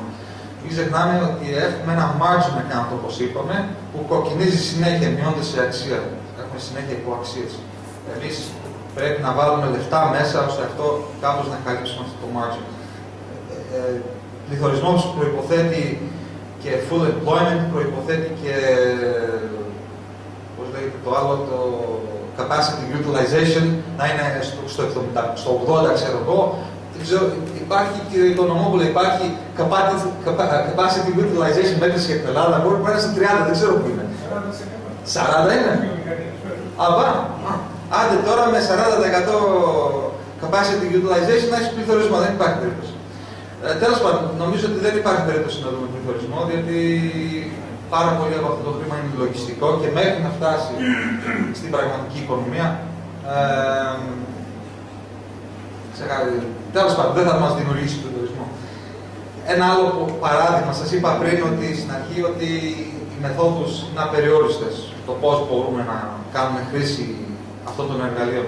Ένα άλλο που διάβασα αυτές τις μέρες και είναι πολύ καλό παράδειγμα, εκδίδει η Ευρωπαϊκή Τράπεζα Επενδύσεων ένα ομόλογο 100 δισεκατομμύρια, το αγοράζει η Ευρωπαϊκή Κεντρική Τράπεζα με επιτόκια 1% και αυτά τα δίνει στην Ελλάδα. Δημιούργησε χρήμα από το πουθενά πάλι. Από το πουθενά. Πιστώσεις. Αέρα πατέρα που λένε εδώ και βεβαίως αυτά τα λεφτά μπορούμε να τα πάρουμε για να φτιάξουμε υποδομές. Εντάξει, για υποδομές πάντα. Αυτό είναι ένας άλλος τρόπος. Βεβαίως αυτός έχει περισσότερο σχέση μετά του σχεδίου Marshall κτλ. Λοιπόν, πάλι μείναμε εδώ πέρα, νομίζω. Ναι, λοιπόν. Νομίζω τελειώσαμε εδώ πέρα. Αν θέλετε κάτι άλλο. Πηγαίνεις λίγο στη διαφάνεια που λες ποιοι είναι οι παράγοντες που δεν μπορεί να προχωρήσει αυτό. Πού σκοντάφτει. Εκεί μια παρατήρηση να κάνω πολύ μικρή. Ναι. Όλα αυτά που λες είναι σωστά. Η πιο σημαντική παρατήρηση που πρέπει να τολμήσουμε να τη πούμε, καταρχήν εγώ δεν διαφωνώ με το σχέδιο. Συμφωνώ με το σχέδιο, όσο διαφωνώ ως προς το ότι νομικά στέκει ότι υπάρχουν συγκεκριμένες συνθήκες μέσα στο καταστατικό της Ευρωπαϊκής Κεντρικής Τράπεζας που δεν επιτρέπουν τις κεντρικές τράπεζες. Άμα θα τη βρεις εσύ, θα μου τη στείλεις email. Πιστεύω ότι στείλω το βράδυ. Γιατί δεν έχει μιλήσει με νομικό που γνωρίζει τραπεζικό δίκαιο κεντρικών τραπεζών, αλλά που γνωρίζει τραπεζικό δίκαιο εμπορικών τραπεζών. Όχι. Το καταστατικό τι λέει. Δεν είναι θέμα καταστατικού, είναι θέμα ερμηνείας των πιστώσεων και πώς δημιουργούνται.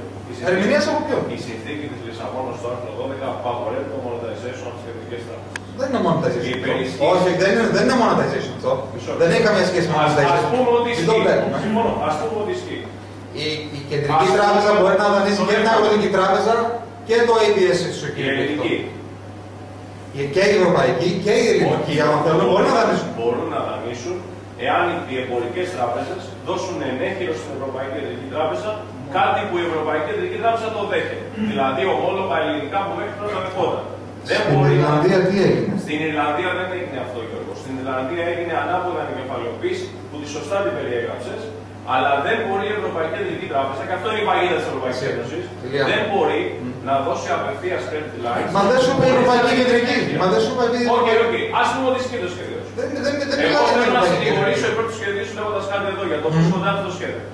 Το σχέδιο αυτό σκοντάφτει στο ότι οι Έλληνες τραπεζίτες, εάν μπουν στις αυξήσεις μετοχικού κεφαλαίου λεφτά από το πολύ ωραίο Ταμείο Χρηματοπιστωτικής Σταθερότητας ή απευθείας στην Ευρωπαϊκή Ένωση, κάποιοι από αυτούς θα πάνε φυλακή. Α, ναι, αυτό είναι άλλο. Θα πάνε φυλακή διότι εξαπλωθήκαν με τις ευλογίες του κυρίου Σιμίτ και κάποιων άλλων φίλων τους που τώρα ξανακυβερνούν, επειδή στα βαρτάρια πήγαν και πήραν όλο το μαύρο χρήμα και επειδή κάναν ανοίγματα στην Βόρεια Αφρική, στην Αίγυπτο και στην Τουρκία και έχουν σκάψει τους ισολογισμούς. Και αν θέλετε να μάθετε η κόντρα που έχουν με το Βενιζέλο των τελευταίων ημερών, είναι αυτό ακριβώς. Εάν μπουν διοικήσεις είτε από την Κεντρική, από το Ταμείο του Κομόπουλου, θα μπουν 60%, είπαμε χθες οι Πακιστάνοι. Και στο στυλακτέ στο βράδυ, είτε από την Ευρωπαϊκή Κεντρική Τράπεζα, κάποιοι θα πρέπει να απολογηθούν. Γιατί ήμουν παρόντα στην κουβέντα. Κοίτα, αν σκοντάφτει αυτό, νομίζω ότι θα καθυστερήσει. Εντάξει, νομίζω ότι τα έχουμε περίπου γράψει αυτά τα πράγματα. Επειδή είπες για να παραμείνει σε ελληνικά χέρια το τραπεζικό σύστημα, ας φροντίσει πρώτα ο Λάτσης με τον Κωστόπουλο που τη δίνουν σε Άραβες την Ελληνική Τράπεζα και μετά φροντίσουμε και εμείς να παραμείνουμε.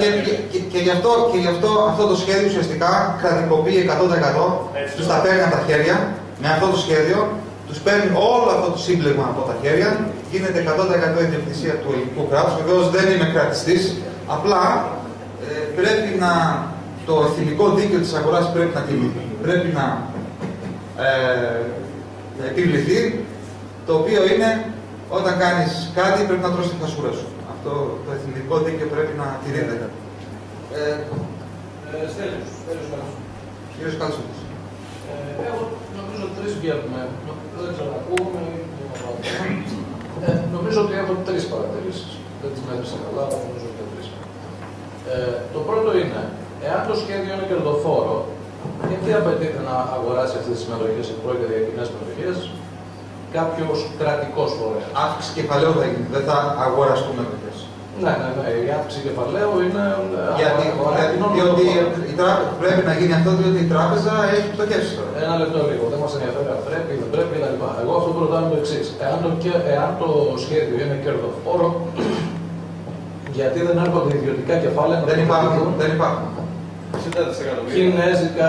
Δεν υπάρχουν. Ωραία. Η απάντηση λοιπόν είναι ότι δεν υπάρχουν κεφάλαια να αγοράσουν το ελληνικό τραπεζικό σύστημα. Παρότι είναι κερδοφόρο. Δηλαδή, δεν είναι κερδοφόρο τώρα. Θα γίνει κερδοφόρο όταν το ανακεφαλοποιήσει και θα κάνει τι αλλαγέ. Δεν μπορούμε να μπούμε στη λεπτομέρεια τη συζήτηση. Απλώς θέλω να τονίσω αυτό. Δηλαδή ότι ενώ υπάρχει μια κερδοφόρα επένδυση, δεν μπορούν να βρεθούν κεφάλαια. Τουλάχιστον από τον ιδιωτικό. Ναι.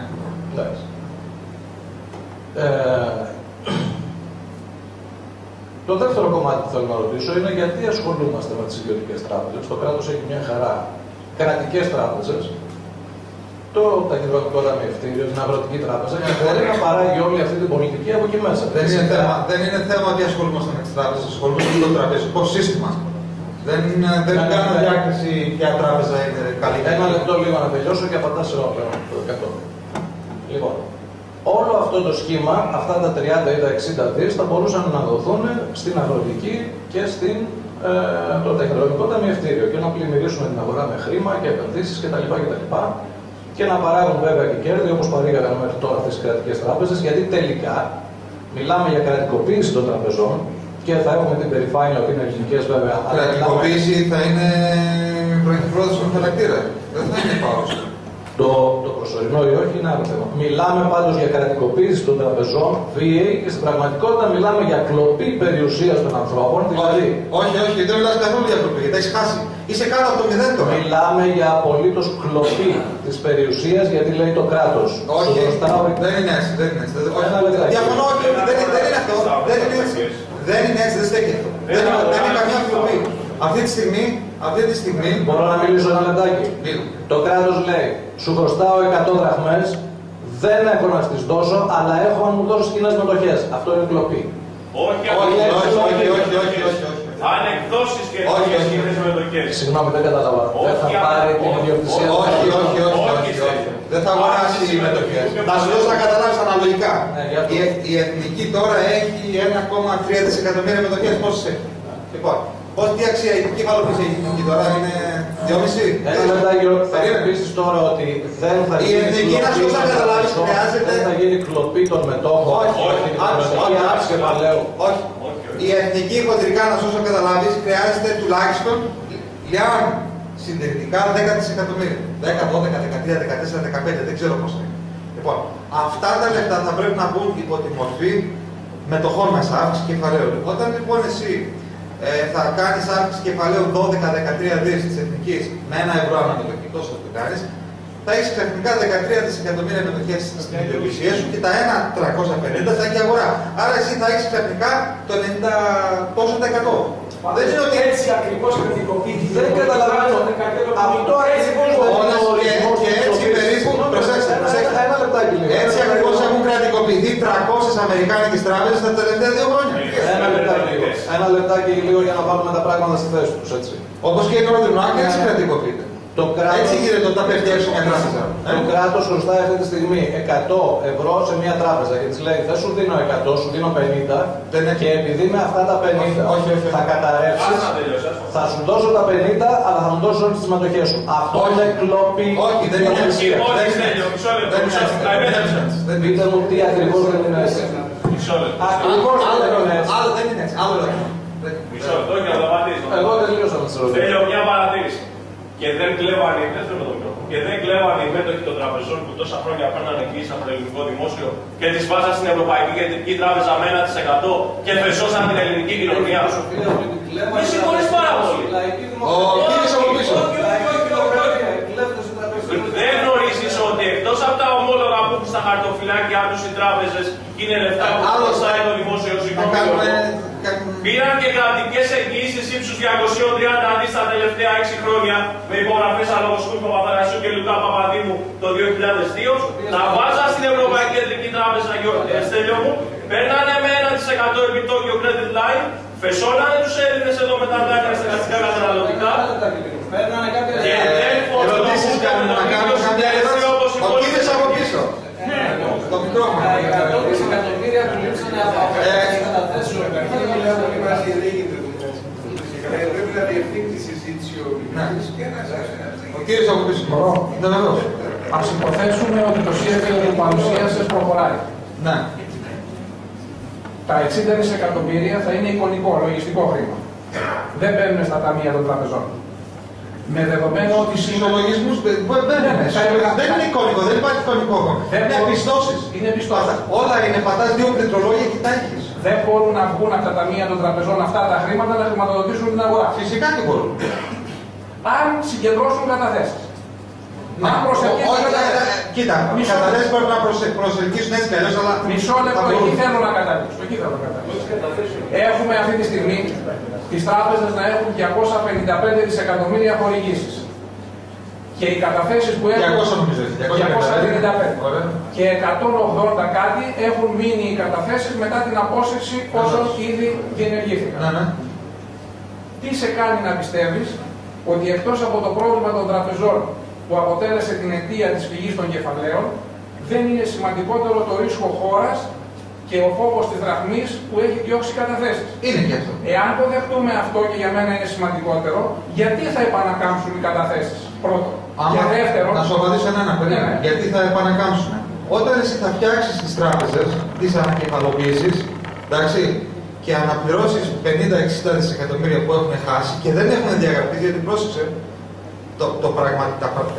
τα πραγματικά κεφάλαια των τραπεζών τώρα, έτσι και τα κάνουν mark to market, είναι αρνητικά. Που αν πρέπει να βάλουν 50, 60, 70, δεν ξέρω πόσα. Εφόσον τα βάλεις αυτά και η αγορά έχει εμπιστοσύνη ότι άρα εσύ είσαι φερέγγιος, θα φέρω τα λεφτά μου, θα κάνω business μαζί σου. Μα η αγορά δεν έχει πρόβλημα με τις τράπεζες στην Ελλάδα. Το πρόβλημα το δημιούργησαν οι τράπεζες στο κράτος. Το κράτος το δημιούργησε στις τράπεζες. Όχι, και οι τράπεζες το δημιούργησαν στην εαυτό τους. Διότι αντί για 5% που παίρνουν το ελληνικό δημόσιο, μπορούν να πάρουν μισό τα εκατό από την Ιαπωνία. Γιατί δεν πήγαιναν να πάρουν οι Ιαπωνέζικα ομόλογα. Είναι γνωστή η διαπλοκή μεταξύ τραπεζών και κράτους, αλλά αυτό δεν αλλάζει τα πράγματα. Είναι και η διαπλοκή, είναι και η φαταουλιά που είχαν οι τραπεζίτες. Είναι πολλά. Εν πάση περιπτώσει, δεχόμαστε ότι εάν δεν προσελκυστούν κεφάλαια καταθετικά να επανακάμψουν στη χώρα, το σχέδιο δεν θα λειτουργήσει. Το σχέδιο αυτό μπορεί να λειτουργήσει. Το αν θα προσελκύσεις κεφάλαια καταθέσεων είναι άλλο θέμα, γιατί αυτό περιμένουν να γίνει μετά. Δηλαδή πρώτα πρέπει να γίνει αυτό. Για να γίνουν κερδοφόρες οι τράπεζες θα πρέπει να ξαναδείξουν χρήμα στην αγορά. Άρα θα πρέπει να προσελκύσουν καταθέσεις. Τι θα διαθέσουν για να γίνουν. Εφόσον γίνουν οι διαγραφές από τους ισολογισμούς με τα τωρινά δάνεια, γιατί εφόσον διαγράψεις όλα τα άσχημα δάνεια, τα υπόλοιπα είναι καλά. Από την πρώτη μέρα θα είναι κερδοφόρες. Την επόμενη μέρα ακριβώς. Δεύτερη ερώτηση και κλείνω. Για να δώσουν από τα καινούργια τους κεφάλαια οι υγιείς πλέον τράπεζες χρηματοδότηση στην αγορά, θα τη δώσουν με κριτήρια πιστοληπτικής ικανότητας. Εννοείται. Ποιος από την αγορά την ελληνική αυτή τη στιγμή με πτώση τζίρου, με ύφεση 6% και με μειωμένα έως καθόλου και τώρα κανένας θα γίνει προϋποθέσεις. Τώρα κανένας. Αλλά υπάρχουν επιχειρήσεις ακόμα και τώρα που είναι solvent, που είναι βιώσιμες μεν, αλλά έχουν πρόβλημα ρευστότητας δεν. Αυτές πρώτες θα πάρουν. Αυτές. Σιγά σιγά θα φτιάχνουν. Ξέρεις κάτι, όπως η Ρώμη δεν χτίστηκε σε μια μέρα, έτσι και όλο το σύστημα δεν θα το ξαναανακεφαλοποιήσουμε, μετά να το ξαναφουσκώσουμε σε μια μέρα. Μην ξεχνάμε ότι αυτή η καρκιφόρα δεν έγινε σε μια μέρα, είναι χρόνια ολόκληρα. Δεν θα γίνει σε μια μέρα όλο αυτό το πράγμα. Δεν θα φτιάξουν τα πράγματα σε μια μέρα. Αλλά είναι η βάση. Ο κ. Ανδριανόπουλος. Βέβαια έλειψα 10 λεπτά, αλλά κοίταξε, καταρχήν τώρα το νέο παιχνίδι που έχουμε βρει να βαράμε τις τράπεζες. Μέχρι τώρα βαράγαμε τους φιλελεύθερους, τον καπιταλισμό, τώρα βρήκαμε τις τράπεζες. Ξέχασα, βαράμε τους πολιτικούς, δεν τους ξεχάσαμε. Δεν βαράμε τις τράπεζες. Αλλά εδώ υπάρχει ένα θέμα. Ναι, μεν οι τράπεζες, όπως λέει σωστά ο Ηλίας, πήραν εγγυήσει κτλ. Αλλά οι τράπεζες θα κάνουν όλα αυτά γιατί οι τράπεζες υποχρεωνόντουσαν να δανείζουν ελληνικές ΔΕΚΟ, που δεν τις δάνειζε ουδής ελεύθερον άνθρωπο. Και ακόμα και τώρα, μέχρι τώρα από λίγο καιρό, οι τράπεζες αγοράζουν. Ήταν υποχρεωμένες γιατί ήταν διαβλεπόμενοι με τους πολιτικούς. Ένα μην θυμίσουμε ελληνική τηλεόραση, τέλειωσε. Λοιπόν, ουδής έχει έφερον άνθρωπο θα δάνειζε την Ολυμπιακή παραδείγματος χάρη. Ή τον ΝΟΣΕ ή τον άλλο κερατά. Λοιπόν, αυτό το κάνουν οι τράπεζες. Και το κάνουν οι τράπεζες γιατί οι τράπεζες δεν είχαν την εγγύηση του δημοσίου και ξέρω ότι από εκεί έχουν κάποια κάνουν. Αλλά με αυτό δεν θέλω να αγιοποιήσω τις τράπεζες. Αλλά θέλω να πω ότι και οι ΜΕΝ και οι ΔΕ έχουν κάποιες γωνίτσες δρόμικες. Και οι ΜΕΝ και οι τράπεζες και το κράτος. Και μην ξεχνάμε ότι στην Ελλάδα η κρίση δεν ξεκίνησε τις τράπεζες. Το κράτος ξεκίνησε. Βεβαίως. Το κράτος καταρχήν και αρχίζει και συμπαρασύρει όλους τους υπόλοιπους. Οπότε το ζήτημα είναι ότι δηλαδή, αυτή η αγωνία που ψάχνουμε να βρούμε κάποιες λύσεις είναι σωστή και πρέπει να ψάχνουμε να βρούμε λύσεις. Εγώ μ' αρέσει αυτό το σχήμα που ανέπτυξε. Απλώς έχω κάποιες επιφυλάξεις γιατί δεν είμαι απόλυτα σίγουρος ότι αυτό το σύστημα του εικονικού χρήματος της δημιουργικής λογιστικής κτλ. Που το χρησιμοποιήσαμε κατά κόρον κάνω παρελθόν, δεν νομίζω ότι αλλά δεν στο τελευταίο κάτω κατά αριστερά που βάζει ο Γιώργος. Ποιο τελευταίο κάτω κατά ποιο λες εκεί το βάζει. Τελευταίο κουτάκι. Τι λέει ο Γιώργος. Αυτό το Ταμείο Χρηματοπιστωτικής Σταθερότητας μπορεί να διαθέσει στους Έλληνες πατριώτες δεν θέλουν δίθεν κρατικοποίησης ή δίθεν κομμουνιστικής μετοχές. Ας αφήσουμε λοιπόν. Όχι, εγώ δεν μιλάω για αυτό. Μπορούν οι ίδιοι μεγάλοι τραπεζίτες. Πολύ ωραία και καλά. Αφού δεν βάζουν τα ωραία τους λεφτά στις τράπεζες τους να τις σώσουν, να τα βάλουμε στο ταμείο. Κύριε Ανδριανόπουλε, εγώ δεν μίλησα για αυτό το θέμα, για κρατικοποίηση. Δεν είναι εκεί για μένα το ζήτημα. Για κρατικοποίηση κτλ. Γιατί αυτό λύνεται, είδαμε και στην Αμερική τι έγινε. Που βγήκαν τώρα τα αρχαία. Μου τα στείλουν το Bloomberg. Κερδίσαμε 42. Ναι, αλλά είδα όμως ότι υποτίθεται σε ένα διάφορο, όπως εξήγησε στην αρχή, σε ένα σύστημα με πλήρη διαφάνεια, το αμερικανικό που είναι κρατική κεντρική τράπεζα και την ελέγχει η Βουλή, δεν είχε πάρει είδηση για πόσα χρήματα είχαν δοθεί στις τράπεζες. Κανείς δεν είχε πάρει είδηση. Η τράπεζα υποκαλύφθηκε τώρα. Δεν μπορεί να. Μια ερώτηση. Και αποκαλύφθηκε, ένα λεπτό, να τελειώσω.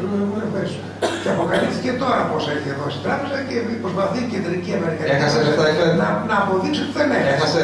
Δεν ξέρω. Λένε ότι δεν έχασε. Η ΦΕΔ λέει ότι δεν έχασε.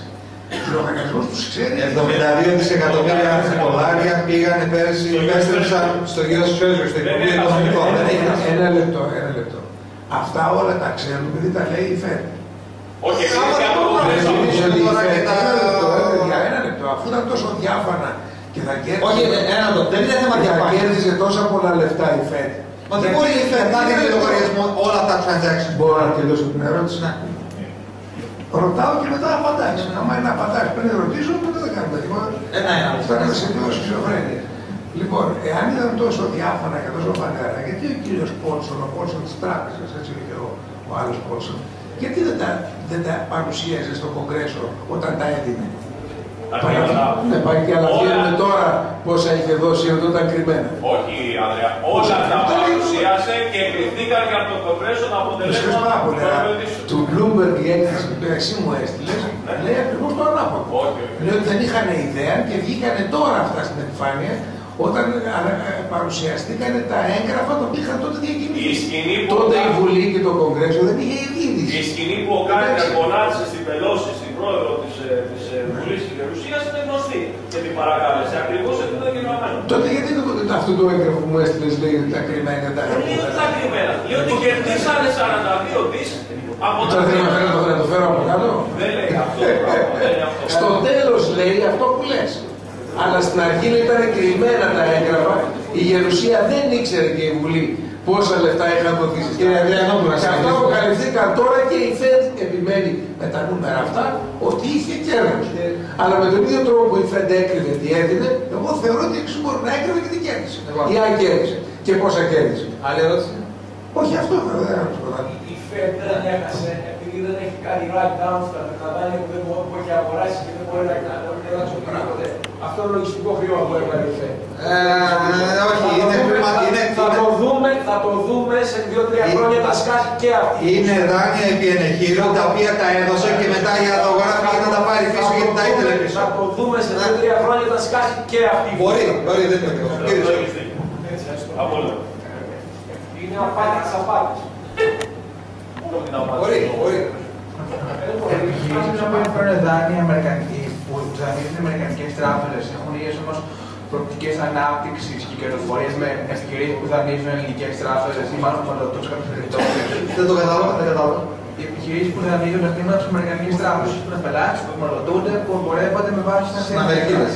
Ναι, έχουν προοπτικές ανάπτυξης και κερδοφορίας με ελληνικές εταιρείες πελάτες των ελληνικών τραπεζών που είχαν ένα σημείο μόχλευση λόγω της κατάστασης στην Ελλάδα.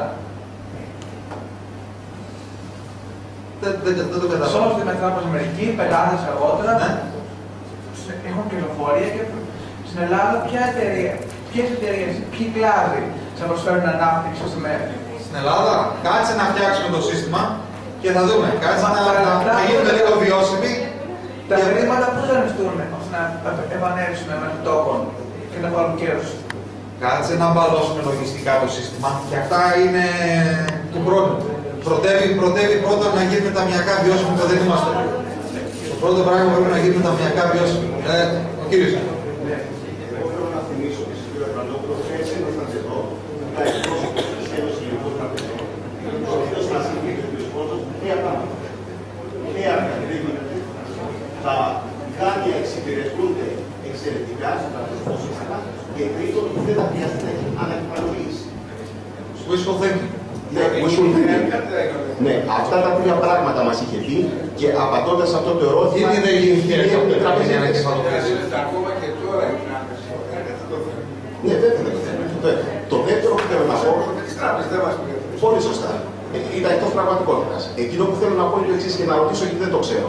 Η λύση μέσω του προγράμματός σου έχει το μοντέλο που ακολουθήθηκε με την πρώτο bank, δηλαδή ο Λαβρετιάδης και οι παλιοί μέτοχοι παρακαλιά και κυνηγάνε οι παλιοί μέτοχοι του Λαβρετιάδη και φτιάχνουμε κάτι καινούριο καθαρό όπως είναι η New Proton Bank, ή πάμε και φορτώνουμε στο Τούχουσι και πηγαίνουμε και διαγράφουμε όλα τα δάνεια του Χρονοτούλα που γεμάτος και το και πυρός, που φορτώνει τα μετοχοδάνεια, φορτώνει τα Σκαλαντονάκη, φορτώνει το Δαλάι Λάμα, ή το ξεκαθαρίσουμε από την αρχή, έχουμε μια new period. Οι διαγραφές που απαιτούνται να γίνουν δεν σημαίνει συγχώρεση αμαρτιών. Διαγραφές γίνονται λογιστικά διότι πρέπει ο ισολογισμός να αποτυπώνει μια σωστή εικόνα. Τώρα, το αν έχουν γίνει διάφορα και να τα δύο ξεχωριστά entities, αυτό είναι πολύ. Όχι, το ίδιο entity. Μπορείς.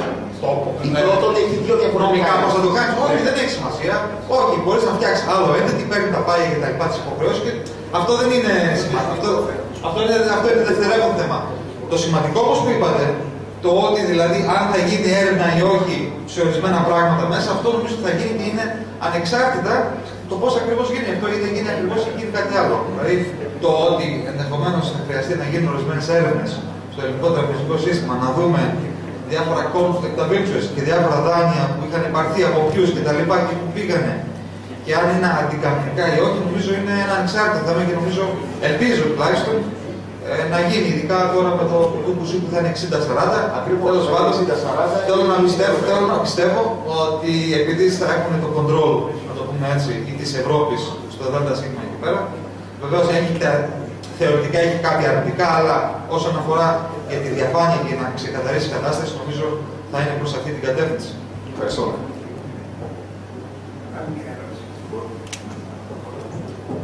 Μιλήστε. Πολύ ωραία τεχνική ανάλυση, συγχαρητήρια. Και με την ανάλυση αυτή μου δίνετε το δικαίωμα να σας κάνω μια ερώτηση, λίγο πιο φιλοσοφική. Από την εμπειρία σας μέχρι τώρα, πιστεύετε ότι θα διατηρηθούμε στο ευρώ ή θα πάμε στην δραχμή? Και αν αυτό το μοντέλο που θέσατε μπορεί να δουλέψει με την δραχμή. Βεβαίως μπορεί να δουλέψει με οτιδήποτε. Και αν η δραχμή είναι ας πούμε η σωτηρία μας ή η καταστροφή μας είναι. Θα είναι η καταστροφή μας. Κοιτάξτε, αν θα πάμε στη δραχμή εμείς, τι βλέπετε όμως τώρα στην αρκετή αυτή? Θέλω να ελπίζω, τώρα δεν βλέπω να σας πω κάτι. Αυτό έγραψα και στο αυριανό άρθρο μου στο Capital. Ότι άμα μου έλεγες πριν από 6 μήνες, ένα χρόνο, τι πιθανότητες έχει να διαρρηθεί η Ευρωπαϊκή Ένωση, σου έλεγα καμία, όπως και έλεγα καμία. Εντάξει, τώρα άμα με ρωτήσεις, αρχίζω, ξέρεις, και βλέπω. Αρχίζω και βλέπω πιθανότητες. Μην μικρές αμένα, αλλά αυξάνονται. Θέλω να πιστεύω ότι δεν θα πάμε στην δραχμή, αλλά αυτό που πιστεύω, μάλλον μέχρι τώρα αυτό που βλέπω, αν θα πάμε εμείς στην δραχμή, θα διαρρηθεί όλη η Ευρώπη και ο καθένας θα πάει στα νομίσματά του πίσω. Αυτό θα γίνει. Άρα ή θα μείνουμε ενωμένοι, ή νομίζω θα διαλυθούμε. Ελπίζω να μην διαλυθούμε. Τώρα βέβαια περισσότερο ελπίδα είναι το κύριο. Ελευθές. Γιώργο, μην βιαστείς παρακαλώ να απαντήσεις. Απλώς έτσι κι αλλιώς νομίζω από τη σημερινή κουβέντα υπήρξαν κάποια ρεθίσματα και για επεξεργασία περαιτέρω και υπάρχει μια συζήτηση γενικευμένη και στην blogosfera, ας πούμε. Θέλω να σου πω το εξής, που και εγώ τώρα ξεκαθάρισα, γιατί το ξέρω, το έχω διαβάσει και μου φαίνεται ενδιαφέρον. Έχεις βάλει δύο προϋποθέσεις. Το πρώτο που στο επισήμανε ο Γιώργος Μπιλίνης είναι ότι στο πρώτο κομμάτι μπορείς καταστατικά να δημιουργήσεις αυτό το εικονικό χρήμα να μπει, αλλά αν δεν έρθει το χρήμα από τις καταθέσεις, δεν θα μπορέσει να. Άρα έβαλε μια προϋπόθεση εδώ. Δεν το ξέρω. Ο Μπιλίνης σου είπε ότι πιθανόν να μην έρθει δεν είναι μόνο το τραπεζικό ρίσκο, είναι και το ρίσκο του. Το δεύτερο είναι ότι κάποια στιγμή ανέφερες ότι λοιπόν εκεί οι κρατικοί επίτροποι που θα έχουν πει τότε στις τράπεζες θα δουν με πολύ αντικειμενικό και δίκαιο τρόπο ποιες επιχειρήσεις έχουν πραγματικά ανάγκη, θα τις χρηματοδοτούν λοιπόν και η αγορά με έναν τρόπο. Όχι, δεν είναι αυτό. Αυτό, το οποίο στο επεσήμανε πολύ έντονα στην αρχή ο Στέλιος ο Καλτσούνης, είναι ο ορισμός το ότι το κράτος δεν μπορεί να κάνει, ο ορισμός ότι δεν μπορεί να κάνει τέτοια διαχείριση και ότι θα κάνει τους πολιτικούς φίλους πάλι, θα αρχίσει να εξυπηρετεί και τις πολιτικές σκοπιμότητες, άρα ούτε η δεύτερη προϋπόθεση. Και εδώ έρχεται η παρατήρηση που σου έκανε ο Καλτσούνης, ότι αν αυτό το σχέδιο, αυτό που πάντα λες εσύ, αν το έβλεπε η αγορά ότι έχει τέτοιες δυνατότητες, θα έκοβε τον κοπό της να βρει τα 60 και τα 100 δις από αλλού και να έχει μια απόδοση επένδυσης 10% σε βάθος δεκαετίας, που είναι πολύ καλή, και θα έμπαινε σε αυτό το σχέδιο η αγορά. Το γεγονός ότι δεν το κάνει σημαίνει ότι καμία από τις δύο προϋποθέσεις δεν θεωρεί, έχει προεξοφλήσει ότι δεν θα γίνει καμία. Η Citigroup, η Αμερικάνικη κυβέρνηση αγόρασε Citigroup στο 1 τόσο και πούλησε στο 5. Γιατί δεν μπήκε η αγορά στο 1? Σκέψου το, εσύ πρέπει να απαντήσεις αυτό. Γιατί δεν το βλέπει η αγορά για να μπει?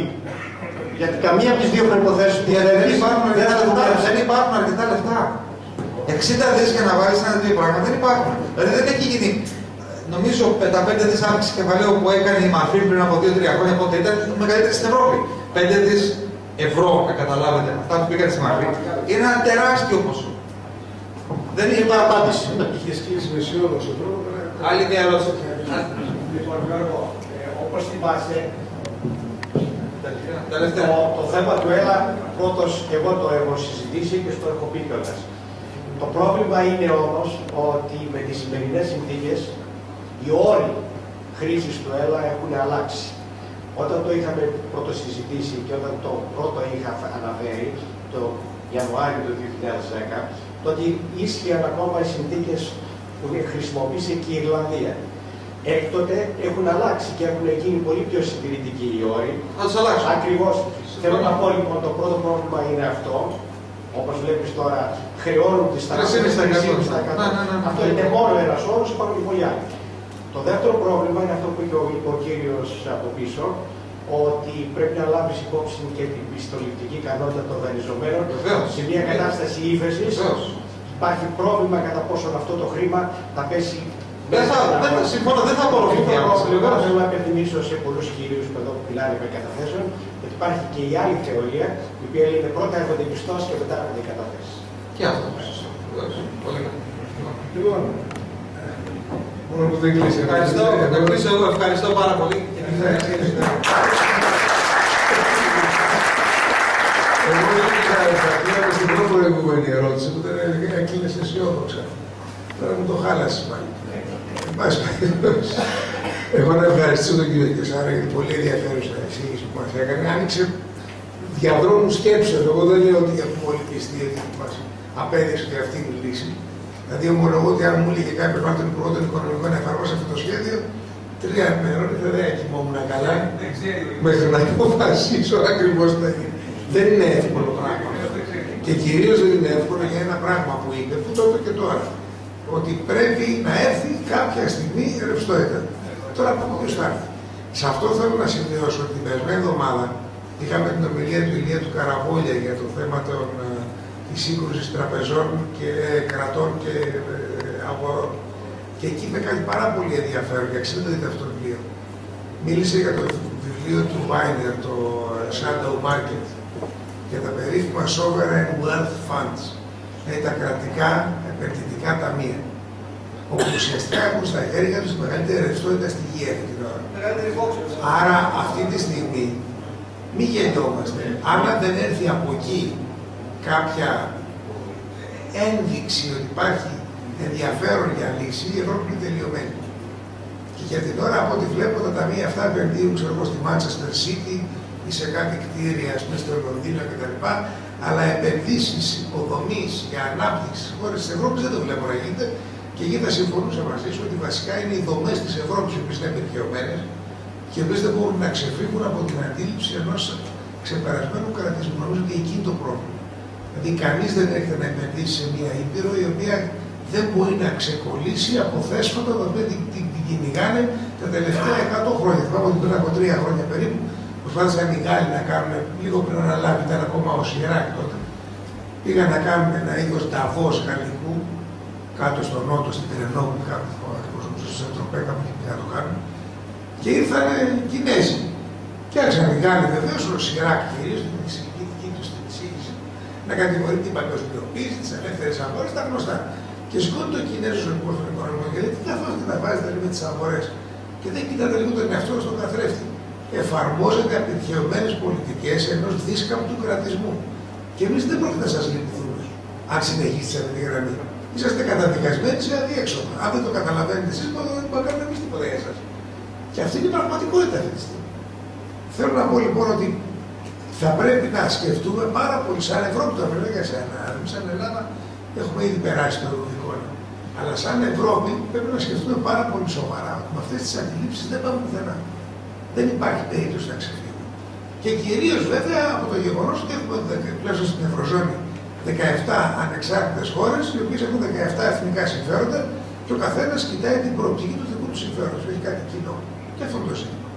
Ο καθένας βλέπει το κοινό ξεχνώντας τι συμφέρει τους άλλους. Εμείς λέμε για το ευρωομόλογο, αλλά δεν ρωτάμε τους Γερμανούς για παράδειγμα, που και αυτοί έχουν προβλήματα ακόμα και νομικά για να εφαρμοστεί το σύστημα.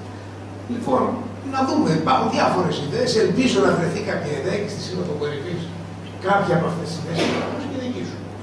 Να δει μπροστά, αλλά να δει κάπως ρεαλιστικά μπροστά, κυρίως με την εξασφάλιση αυτού εδώ. Την εξασφάλιση της ρευστότητας.